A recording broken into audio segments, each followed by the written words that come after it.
Hello guys, this is AutoMotives. In this video we are going to talk about 2022 Lucid Air Quick Drive Review. High quality, high hopes. Please refer to the link in the description below for more information and updated prices on the products mentioned in this list. So let's begin. In the face of electrification, legacy automakers have a head start of sorts. After all, they've had the car part figured out for decades. All that's left is shoehorning in the electric components. Lucid, on the other hand, is in the opposite situation. After years of developing EV batteries for FIA Formula E racing, now it's time to build a car around what it's learned. That car is the Lucid Air, and a very brief spin shows an awful lot of promise. Before sliding behind the wheel, Lucid took me on a tour of its powertrain and general assembly facilities, located about halfway between Phoenix and Tucson, Arizona. One day, Lucid will corral nearly all parts of the car-making process into a single campus, but with only one phase of construction complete. It's currently assembling powertrains in a rented building a few miles away from the facility and relying on suppliers for certain processes like part stamping.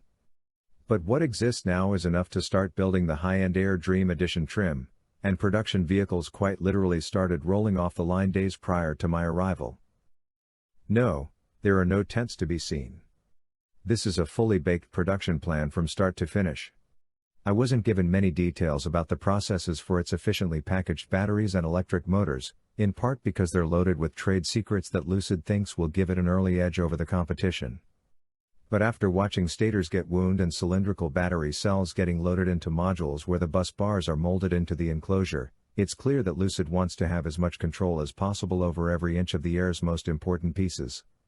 That's how a battery with a 113 kWh capacity can produce a range value as prodigious as Lucid's. The general assembly building is filled with know-how. Every team I met on the tour had collective decades of experience putting together cars or running plants for Ford, General Motors and other major automakers. The processes that turn the Air from pallets of parts into whole cars are not much different from how everybody else does it. Sure, there are clever parts, like how vehicle bodies travel through a curing process sideways to better treat the inside of the shell, but for the most part Lucid's not trying to reinvent the wheel. I overheard Lucid's executives patting themselves on the back at the conclusion of the drive event, noting to each other how many executives and early adopters were smitten with the Air's acceleration.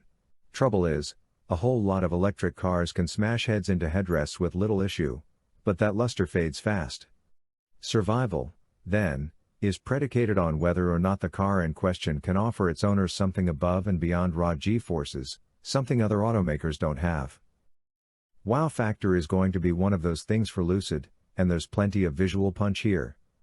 Sliding into the backseat, and bumping my head on the low roof, I'm met with so much glass.